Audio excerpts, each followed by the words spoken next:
Hello guys and welcome to the world of WWE. Today we're doing my review for WWE Crown Jewel. Most of the pay-per-view was bad. Most of the pay-per-view was bad, but the ending, that shot at the end was perfect. Yeah. Finally, the Fiend Bray Wyatt is Universal Champion. What? Yes! I never been popped so hard to see someone win a title. I've never popped that much. I never shouted that loud over a title win. Not even when Kofi won the title I was that loud. So yeah. It doesn't excuse it. Hopefully this is a long-term one as the championship. I'm a bit worried about that, but we'll go into more detail when we get to the match. Let's get on the kickoff show. Humberto Carrillo won the 20-man Battle Royal. The winner faced Agents of the United States Championship by last eliminated Eric Rowan. The match lasted 12 minutes and 25 seconds. Of course, they trust WWE to confirm the opponents after I'd filmed and uploaded my predictions video. Trust them to do that. Yeah, but Humberto Carrillo makes sense. He's doing quite well. He's a great wrestler. He's getting quite the push. Getting the match. He pulled up a great showing against Universal Champion. Wasn't a great showing that AJ Styles and won the Battle Royal, and we will get to that match later on tonight. But so yeah, it was pretty good. Of course, but during this match, there was since the 24/7 champion was in the match, they had the rules that until the 24/7 champion was eliminated, the championship rules were suspended. So when R-Truth got eliminated, then when the 24/7 champion got eliminated, which is like Celine Singh, the Singh brothers. I know it's not Samir Singh. I don't know how to pronounce the other one, but yeah, R-Truth basically beats him for the championship. But later on during the main show, Celine's brother Samir Singh wins the 24/7 championship. The 24/7 championship isn't as good as it used to be. It wasn't as funny, as entertaining. Like, I want to see the return of the storyline between R-Truth and Drew McIntyre. R-Truth and Drew McIntyre? Sorry, R-Truth and Drake Maverick. So we can have the storyline of Drake Maverick wanted to consummate the marriage. That was just fun stuff. Yeah. Let's get on to the main show, though. Okay. We have Brock Lesnar with Paul Heyman in his corner versus Cain Velasquez with Rey Mysterio in his corner for the WWE Championship. This is Cain Velasquez's first match. You'd think if he's gonna lose, he would put up a good fight, prove that he's a dominant guy and prove that he will definitely be world champion in the future. No, he loses by submission in 2 minutes and 10 seconds. I was just like, what? I already know that I'm in a for fun wide when that happened. So yeah, it was by submission. Basically, it was near the end of the match. Only big memorable part when Cain Velasquez hit a pretty good kick. He did some punch, went down to hit some punch, but Lesnar caught him a Kimura, and he just tapped out. And afterward, I was just like, what is this pay-per-view? And then afterwards, afterwards,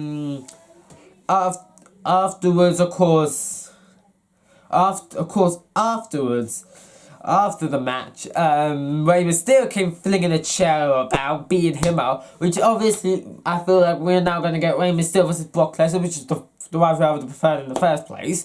But the problem is, Rey Mysterio's on Raw. I could see them doing the trade because of the whole Bray Wyatt winning the Universal title. Them going, okay, we're trading Bray Wyatt to Raw, and Raw has traded Rey Mysterio to SmackDown. I just think that makes sense and have none of this problems, So yeah. But that was just so confusing. I have a feeling we're not going to get the match between Brock and Rey to the Royal Rumble, which is fine. But I have a feeling it's going to be Brock has absolutely destroying Rey Mysterio. So, yeah. But now let's get on to the 9 tag team turmoil match for the WWE Tag Team World Cup. Who do you think won? Was it the SmackDown Tag Team Champions of the Revival? No, it wasn't. Was it the Raw Tag Team Champions, the Viking Raiders? No, it wasn't. So that means there's only one logical explanation. The New Year must have won. But they didn't win it. Luke Gallows and Gunnar Anderson won. Basically what happened is let's just go through the matches. We kicked off with Lucha House Party and Dolph Ziggler and Robert Roode.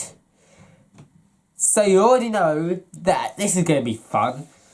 And so yeah, that's how you kicked off this big tag team tournament match.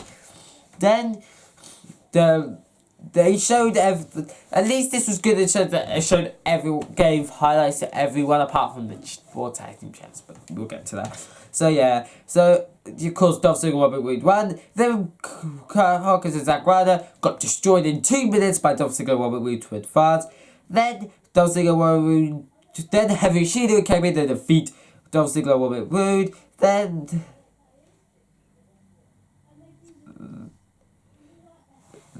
they beat. Did they beat? Yeah. Then they beated. No, then they lost to the New Day. Then the New Day beat the B Team, which is fun. Then the New Day beat the SmackDown Tag Team Champions via roll up. And then Luke Gallows and Kurt Anderson, after the match, beat up the New Day. Then Luke Gallows and Kurt Anderson came out. They took advantage of the situation. Kofi Kingston got pinned again. The only reason I would be okay with this is they built this kind of redemption storyline of Kofi wanting the title back, or so forth. I do think they're probably still going to win the titles at tomorrow night. I mean, well, it's actually tonight now, so yeah.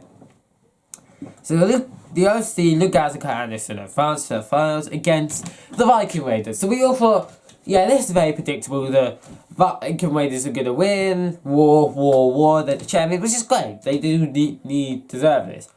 But the OC beat them clean in like less than 10 minutes, probably.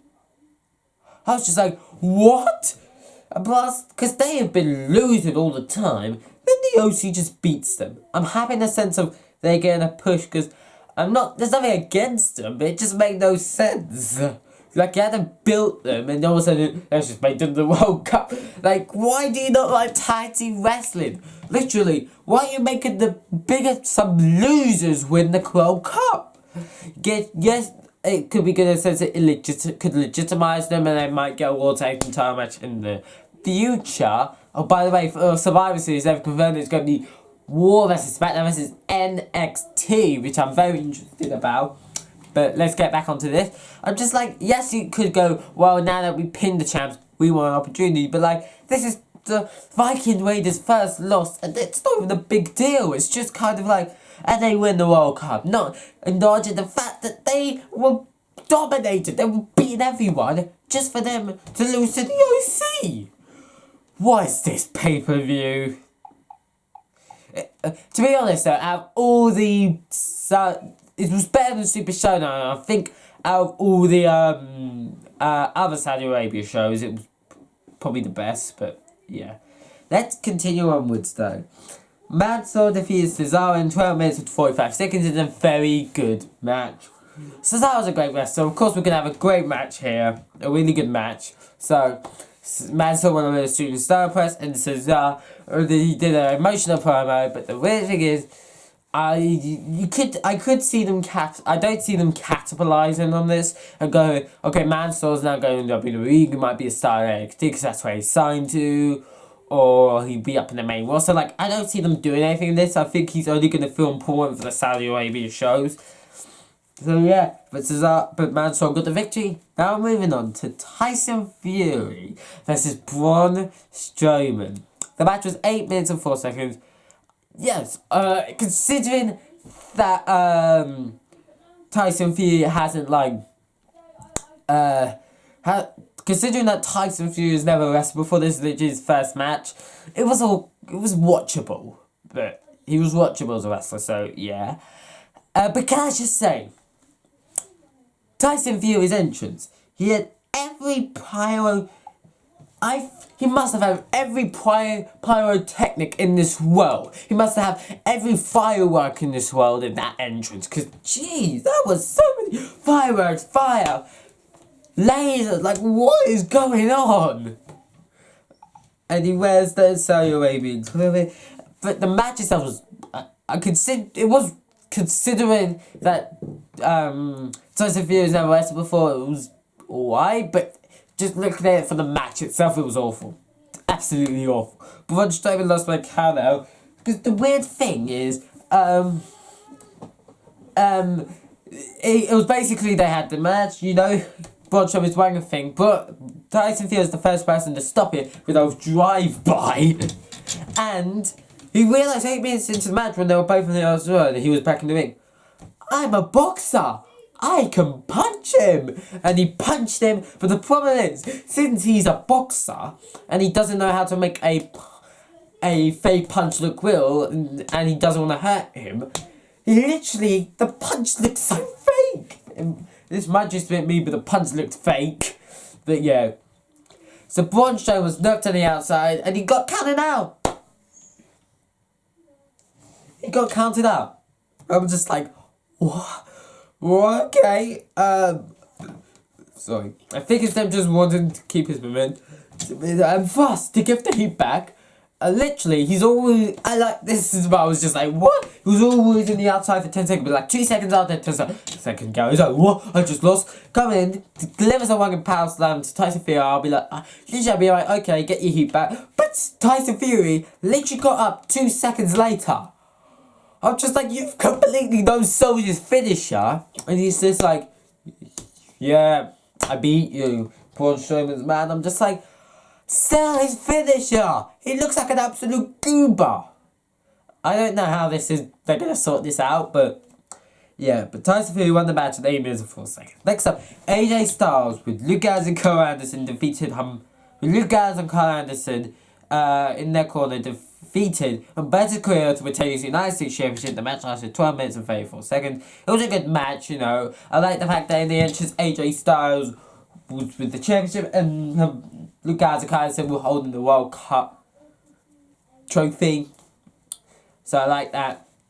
I am quite worried that the Viking Raiders are going to lose their titles though pretty soon to the OC, but hopefully, so they can all three of them be champions again, but I hope not. So yeah, so the match lasted 12 minutes and 34 seconds. It was a good match, you know. It wasn't anything out of this world, but it's still a good, entertaining match. Now we have Natalya defeated Lacey Evans by submission in 7 minutes and 21 seconds.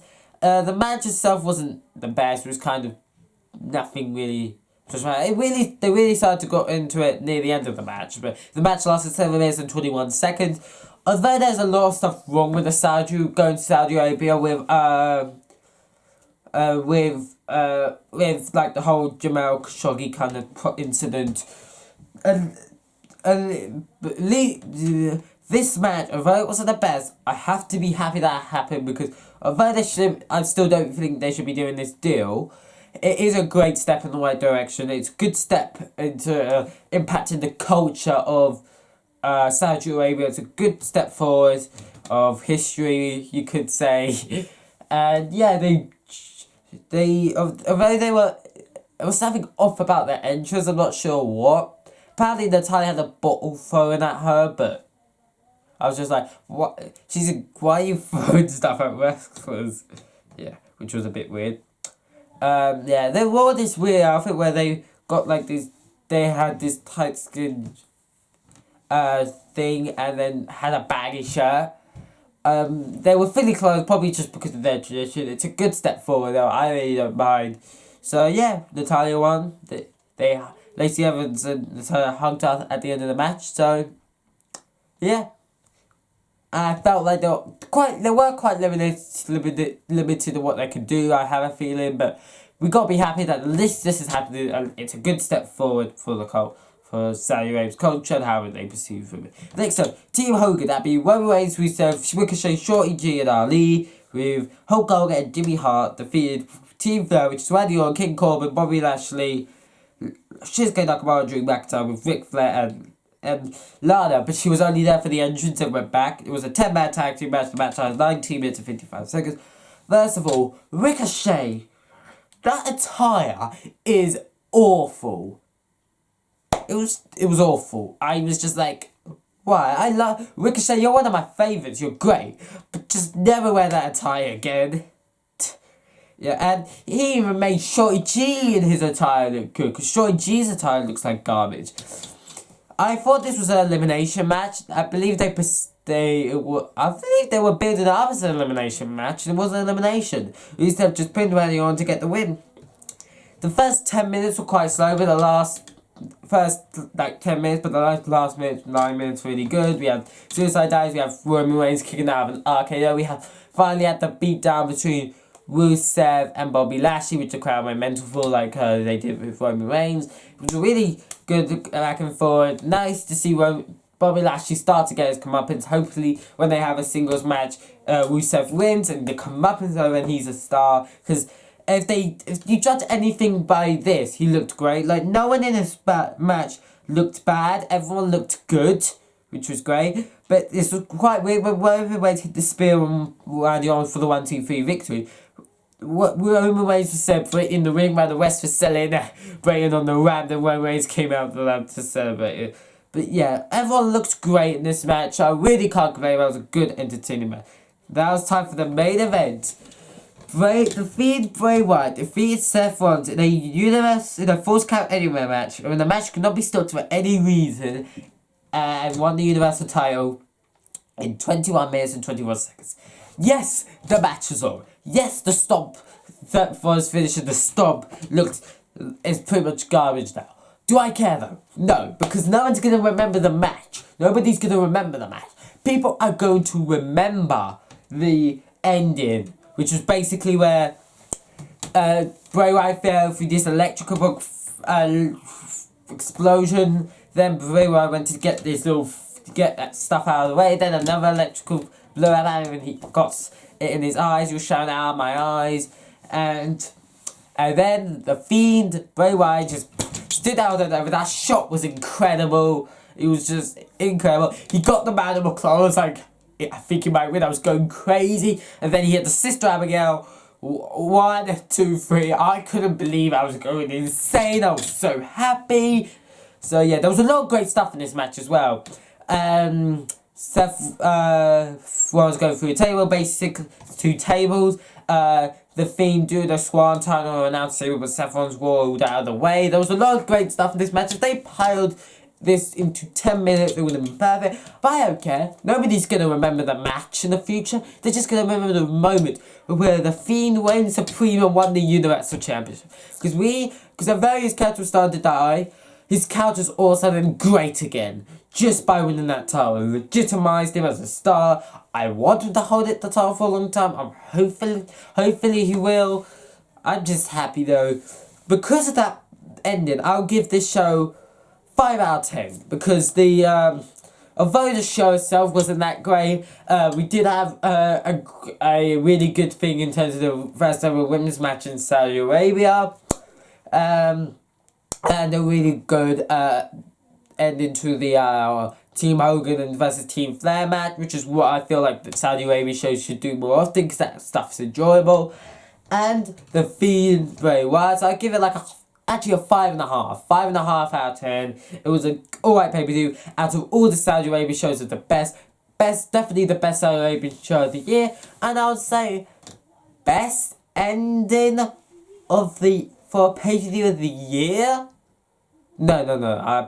Probably not. Probably WrestleMania. It's definitely high up there.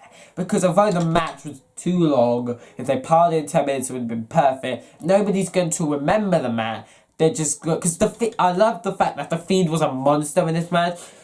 Like, 8 curbstones, and through the electrical explosion, nothing. It was just like...